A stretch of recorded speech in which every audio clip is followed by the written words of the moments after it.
got to talk about some of those unexpected twists that we've been seeing out here. Make sure you guys smash the link right by that subscribe button so you guys don't miss out on more content. Hi, Jormungandr. How are you? So, Goblin Bikers have been seeing a rapid increase in play recently. And with that rapid increase in play, people have been testing out some very interesting ideas. Now, Goblin Bikers have some interesting support that allows them to level modify themselves and basically be able to work in basically what, a 6 and a 3 makes a 9.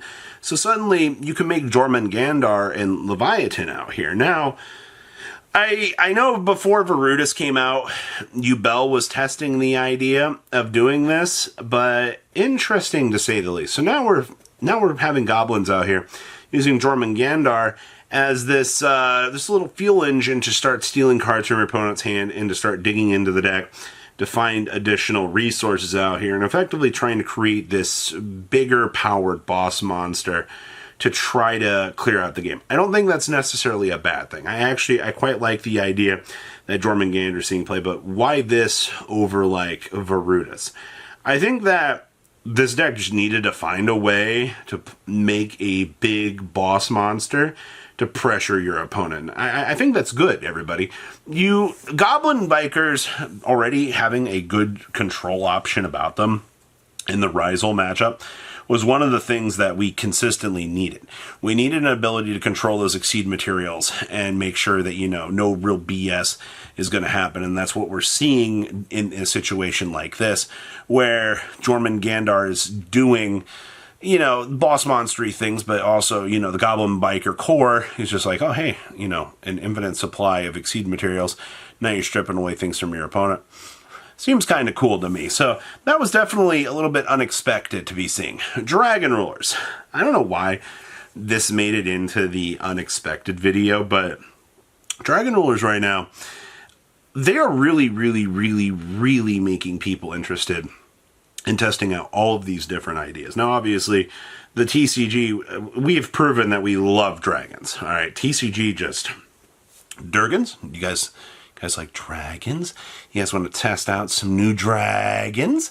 Dragon Ruler? Oh, you guys want to test out Dragon Link? You guys want to Roso Basil Shoe, do some Rox Rose Dragon plays? That's really what's got people interested in this game. It's what 60 card pile and variation I can kind of throw together to get those maximum results. Now, obviously, with all the babies and things like this, back in 2012, 2013, I guarantee you wouldn't have seen any of this level of craziness that's being cooked with the dragons right now. And because they are more limited in their effects, because of their, over 10 years of age and card design out here, having the Dragon Rulers back is very refreshing, actually. And I think that this list was a good thing for players that love dragons, because now they get the chance to explore all of these different dragon variations out here. If you're a dragon player, I think that now's a good time to play the game, because you have the level of creativity that exists not only in like the 40, 45 card variations, but up to the 60 card piles out here as well, is crazy. And of course, you've already got Dragon Maid support and you've got other things coming down the pipeline out here. So, your interest is just going to keep being explored. You're going to continue to grow out here and be able to see more of this. Like, that's awesome, man. But that leaves, the unknown. What kind of cool Dragon Ruler, decks are you going to see be cooked up at your locals? I've got one of those Dragon Ruler mains, and they are cooking up some hilarious, beautifully broken things. Mimighoul. So, with Impulse kind of taking a backseat out here, Mimighoul has kind of climbed up to the unknown status. And I find this quite interesting to me. I'm trying to think about how I want to phrase this. Being able to make sure that your opponent can't normal summon while they have a face-down monster is freaking stupid. But obviously, handing your opponent back all of these cards might not necessarily work to your advantage. And also, if you're able to get one of those monsters onto your opponent's field, well, they can't really do too much. There's that. But with Impulse taking that backseat in the meta, they can now kind of play the game. Now, I'm not rushing off and saying, hey, Mimighoul's a tier 1 deck. No, that's exactly the opposite. Mimighoul was always going to be a rogue deck, and it's going to continue to be a rogue deck out here. That's not going to change. But it's interesting to see the little interactions that this deck kind of gets with Resurgence, because Resurgence just kind of has issues overcoming some of these set monsters. Now, obviously, if they go first and they establish a Dreadinator, well, oh shit, here we go again. You know, you're just going to be smashing through things, and you're just going to be like, oh, hey, you know, fantastic. But if Mimighoul goes first, they can do some very stupidly interesting things. This whole interaction that Mimighoul's got going on right now is kind of unique to the way the modern era plays, because, you know, set monsters were, they were essentially a dead archetype. Nobody was really rushing out trying to play those. So I like that. I like that we are seeing some action out here in the Mimighoul department. I don't know how long or how viable this is going to be, but I'm already seeing niche interactions coming up, and we're like week 1 into a format. So, okay. Rank 4 turbo options. So, this has got to do with Resurgence. Alright, so since Resurgence level 4, rank 4 locks you depending on some of the effects that you can do out here, people have been experimenting with all of these different level 4 ideas. And you know, back in the day, gadgets, heroes, even trap tricks, these were some of the fun engines. Now, we saw this Sue Ship deck out of the YCS that I think was the one that kind of made people kind of go, huh, you know, it's actually kind of cool. So we can use the Resurgence cards in combination with this and generate a board. That was really, really cool. But then I ran into heroes. I started testing that version.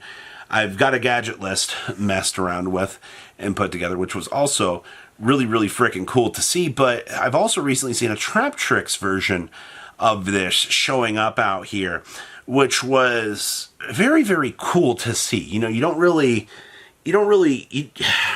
how many level 4 decks can you pick up and go, hey, you know, we can obviously do this, but, you know, we have the technology to go further. You know, a Trap Tricks Link and a Dreadinator sitting next to each other with a Rafflesia.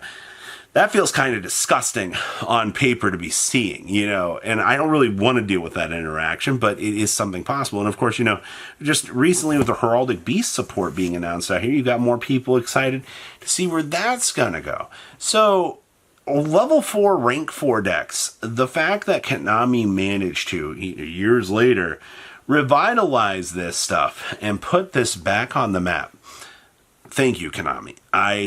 This is a personal thank you from me, because this was one of the coolest, nicest surprises that I think we've had the chance to see for, you know, refreshing players, wanting, or at least enticing them to want to come back. And then we have Sword Soul. You're telling me that mid-range the deck is back at it again, Robbie? Like, what's going on here? Why are we talking about this? So, I think one of the coolest surprises that I've had this format was I saw a Virtual World Sword Soul list popping up, and I was like, huh?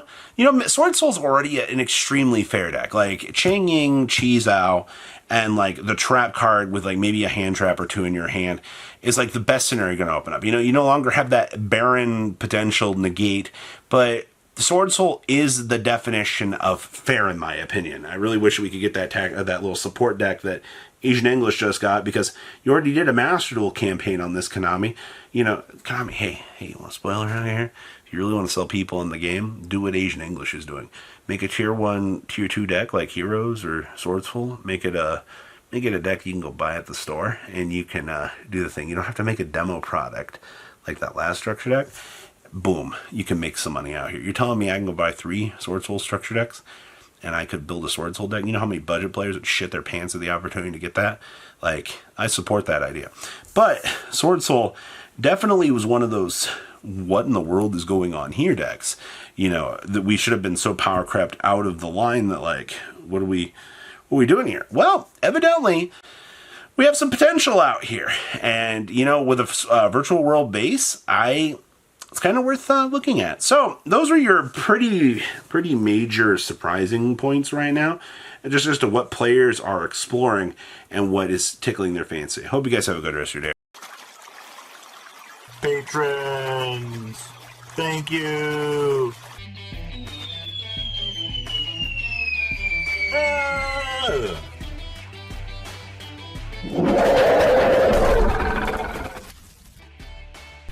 Thank you so much for watching. Check out these other videos.